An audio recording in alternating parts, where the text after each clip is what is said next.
Olá, sejam bem-vindos a mais uma aula do nosso Pré-ENEM Legal. Eu sou a professora Nara Aline Menezes e hoje nós daremos continuidade à nossa série Redação Nota 1000.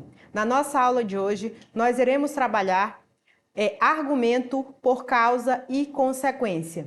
Nas últimas aulas, nós trabalhamos outros tipos de argumento. Então, vamos à nossa aula. Desenvolvimento, parte 5. Essa é a última parte do nosso desenvolvimento e é o desenvolvimento por causa e consequência. Lembrando que existem outros tipos de desenvolvimento.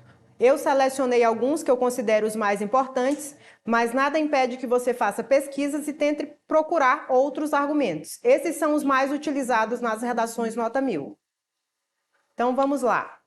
Nós estudamos na nossa primeira aula argumentos de autoridade, argumentos de exemplificação, argumento de provas, argumento de princípios ou crença pessoal e hoje nós estaremos estudando argumento de causa e consequência. Então vamos ao que interessa. O que é um argumento por causa e consequência? Para comprovar uma tese, pode-se buscar as relações de causa, que são os motivos, os porquês, e as consequências, que são os efeitos ou a decorrência do problema elencado. Esse tipo de recurso de argumentativo, por exemplo, ele busca comprovar a tese defendida a partir da exploração das relações de causa e consequência associadas ao tema debatido, ao explicar os porquês e as consequências da temática em questão, pode-se confirmar as ideias expressas pela tese. Nós temos um tema que é proposto, nós temos uma tese, que é o nosso ponto de vista, que nós estamos defendendo, e aí eu posso utilizar uma estratégia chamada estratégia argumentativa de causa e consequência. Essa estratégia ela pode compor os dois parágrafos, e os dois ele pode ter tanto causa e consequência, como eu posso dividir a minha redação nos meus dois parágrafos de desenvolvimento, e no primeiro parágrafo eu posso utilizar a causa, e no segundo eu posso utilizar a consequência. Lembrando que eu não posso alterar as ordens, porque o que gera a consequência é a causa. Então, em primeiro lugar, eu vou escrever sobre a causa do problema e logo em seguida é que eu vou relatar as consequências. Então, vamos observar como é que isso ficaria dentro de um texto. Então, nós temos aqui argumento por causa e consequência, e aí eu trouxe um tema, que é um tema muito discutido na sociedade, que são manifestações populares no Brasil. Então, o tema é bem abrangente, porém, nós estamos falando de Brasil. Sempre estamos falando de Brasil quando se relaciona à redação do Enem. Então, vou fazer uma leitura aqui do primeiro parágrafo para que vocês possam observar o que seria causa e o que seria consequência dentro de um mesmo parágrafo. As greves e os protestos são importantes para unir esforços em torno do mesmo objetivo, aumentando assim as chances de conquistas e de avanços nos direitos democráticos, trabalhistas e sociais. Observe que nesse primeiro parágrafo, eu sou a favor das greves e dos protestos. E aí eu digo assim, que as greves e os protestos, que são a causa, eles são importantes. O meu ponto de vista, a minha tese, é que eu sou a favor. Eu concordo que as greves e os protestos, eles servem para unir esforços em torno de um mesmo objetivo. E qual seria esse objetivo? Conquistas e avanços nos direitos trabalhistas e sociais. Então, nesse primeiro momento eu tenho causa e eu tenho consequência dentro do mesmo parágrafo. E aí, a minha causa seria as greves e os protestos e as consequências seriam o quê? As chances de conquistas, de avanços nos direitos dos trabalhadores. E aí, essa consequência aí é uma consequência positiva. Só que existem consequências positivas e existem consequências negativas. E aí, logo em seguida, eu trouxe o mesmo parágrafo, porque ele tem a mesma causa, porém com consequência negativa. Vamos fazer a leitura. E aí o segundo parágrafo diz assim: as greves e os protestos, que são a causa, paralisam o serviço público. Bom, aqui eu já trago aqui uma ideia de de que não é legal, porque quando eu faço greve, eu faço protesto, há uma paralisação no serviço. E aí, quando paralisa o serviço, prejudica as pessoas que precisam desse serviço e podem até mesmo ficar mais violentas e agressivas, dependendo do perfil dos envolvidos.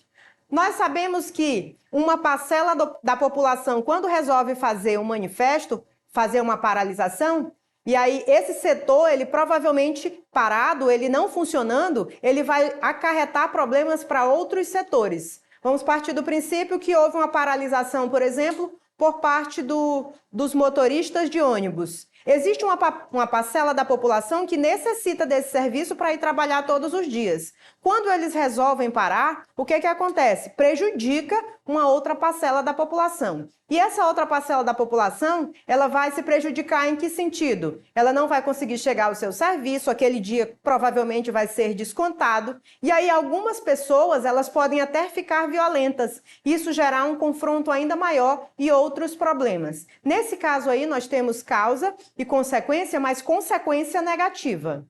Vamos continuar.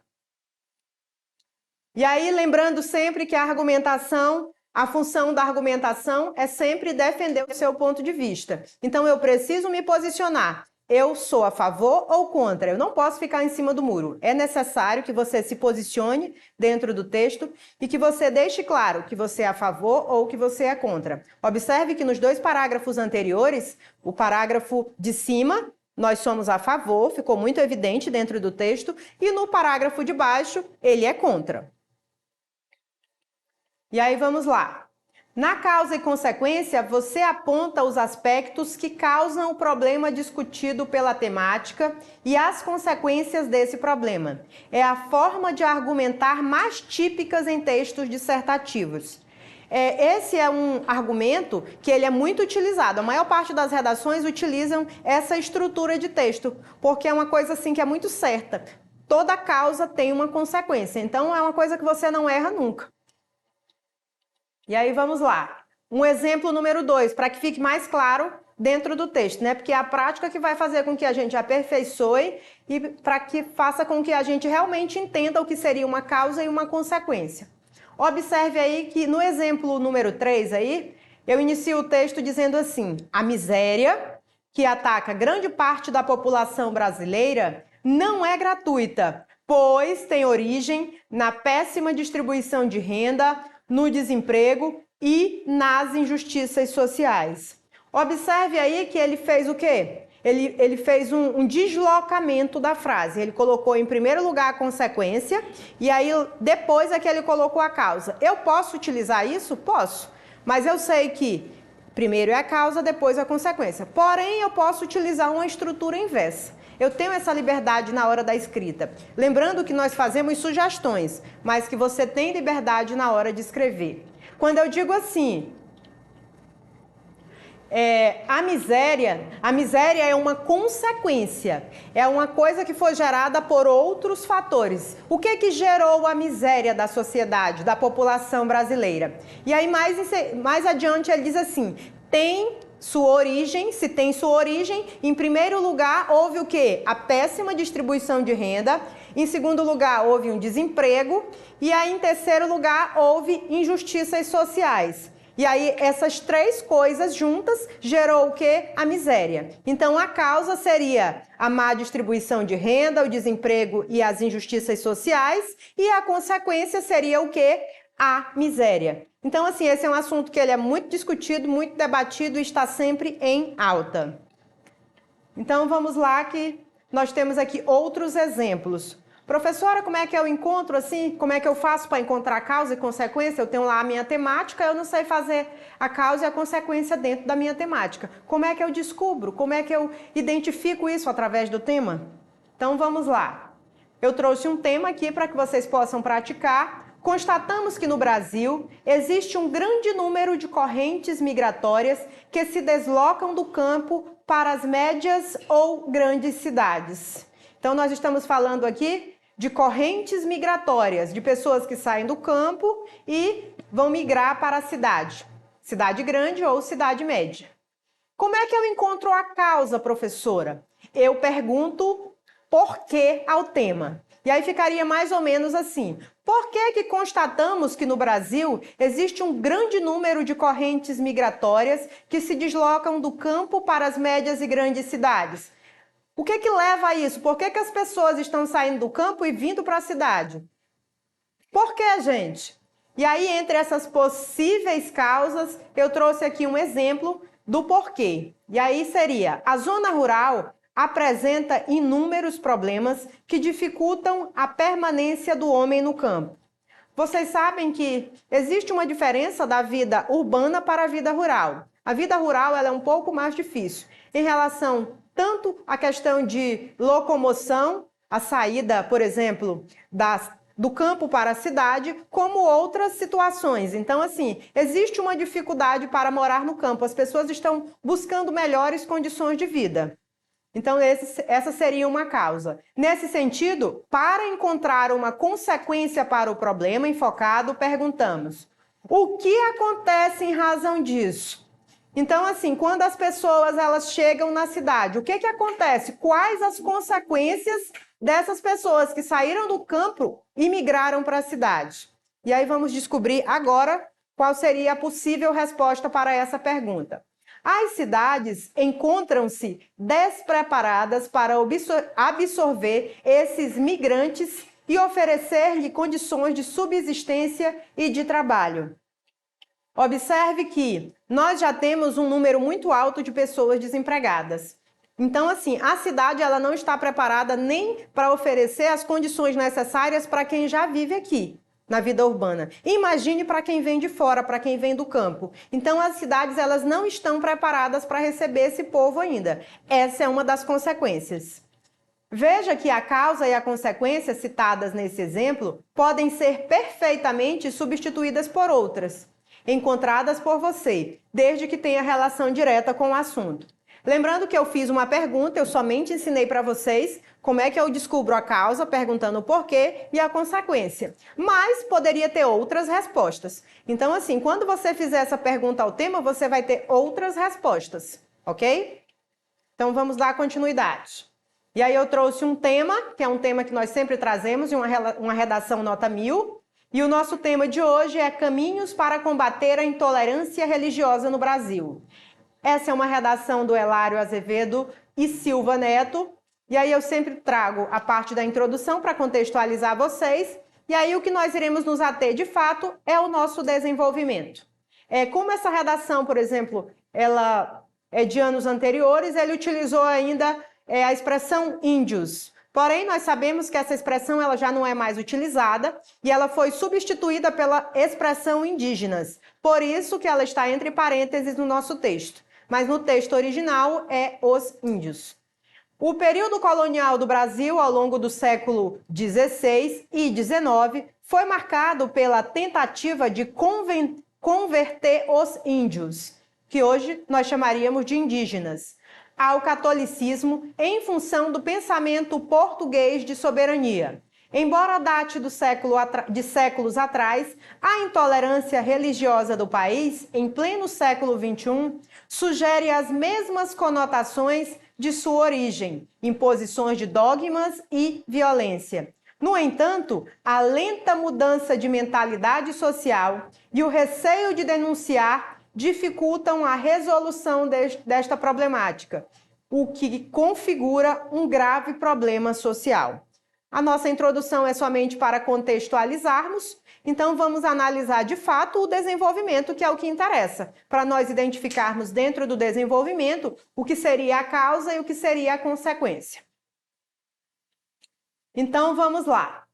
Nesse contexto, observe que nós utilizamos sempre um conectivo para ligar a introdução ao desenvolvimento, uma vírgula, né? Nesse contexto, primeiramente, vale ressaltar, em primeiro lugar, é importante salientar que, segundo Sócrates, nós temos aí também um argumento de autoridade, eu estou usando uma citação de um filósofo famoso, os erros são consequência da ignorância humana. Logo, é válido analisar que o desconhecimento acerca de crenças diferentes influi decisivamente em comportamentos inadequados contra pessoas que seguem linhas de pensamento opostas. À vista disso, É interessante ressaltar que em algumas religiões o contato com perspectivas de outras crenças não é permitido. Ainda assim, conhecer a lei é fundamental para compreender o direito à liberdade de dogmas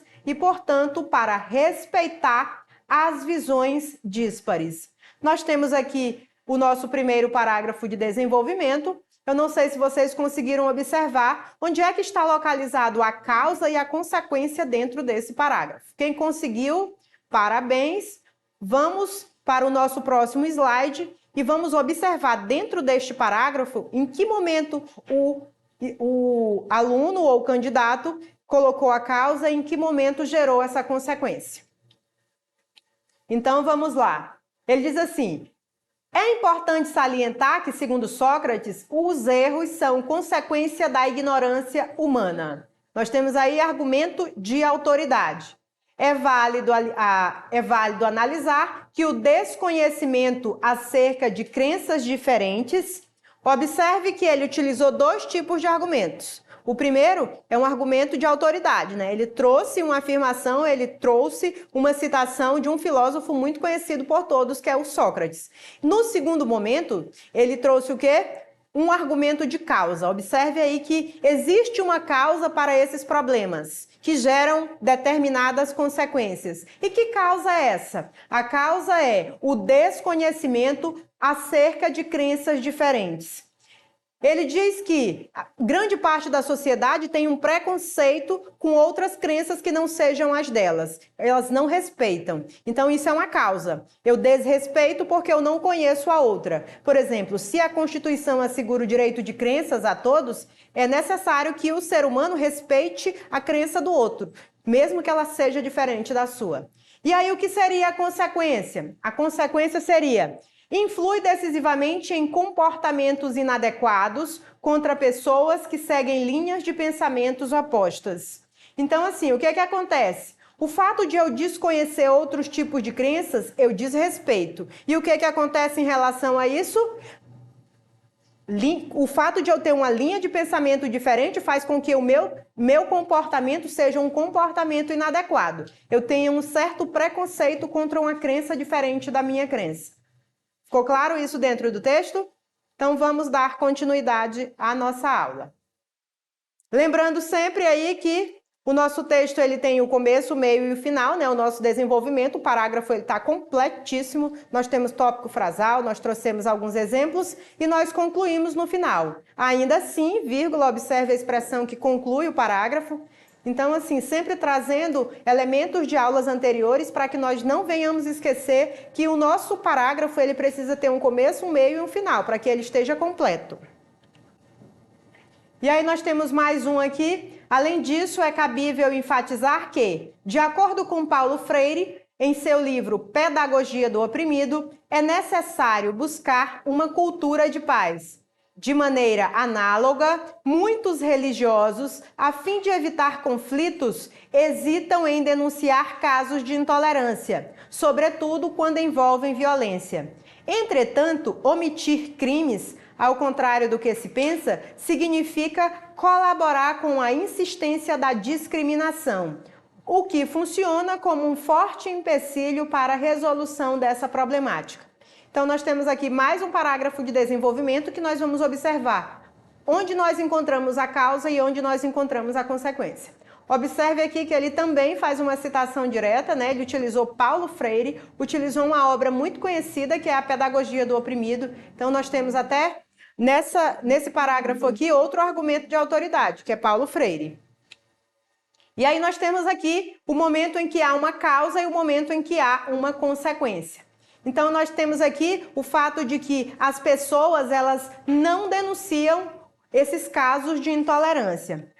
Todas as vezes que alguém presencia casos de intolerância religiosa e ela não denuncia, isso é uma causa. Porque essa causa, o fato de você não fazer uma denúncia formal, vai gerar uma consequência em quem pratica esse tipo de crime. E que consequências seriam essa?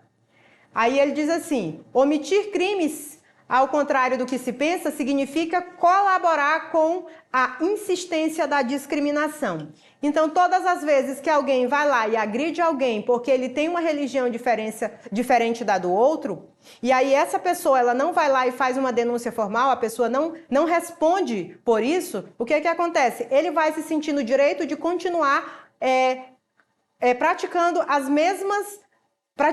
os mesmos atos. Por quê? Porque ele não sofreu nenhum tipo de consequência. Então, quando não tem uma medida coercitiva que proíba esse tipo de comportamento, o agressor ele continua praticando os mesmos atos. Então, a causa é o fato de você não fazer a denúncia. Leva tempo, eu sei que é ruim, mas o fato é que você precisa fazer a denúncia e aí a consequência vai ser com que essa pessoa que pratica esses atos, ela vai ficar um pouco mais preocupada, porque ela sabe que ela vai ter todo um trabalho de ter que responder esse crime, vai perder um tempo, talvez seja até privada ou receba uma pena alternativa. E aí, esse, por exemplo, foi mais uma aula, nossa, de argumento de causa e consequência. Eu espero que vocês tenham gostado, que vocês tenham entendido. Hoje nós encerramos o nosso último episódio do desenvolvimento. Nas próximas aulas nós iremos trabalhar a conclusão. Lembrando que treinar e treinar é importante. Isso significa que pelo menos uma vez por semana você precisa pegar uma temática, vai lá na internet, seleciona uma temática e tem que produzir uma redação toda semana, porque é justamente a prática quem vai aperfeiçoar. Muito obrigada, assistam a nossa aula novamente, reprisem, acessem as nossas plataformas e até a nossa próxima aula com algumas questões resolvidas e logo depois, nas aulas seguintes, nós iremos trabalhar a nossa conclusão. Tchauzinho!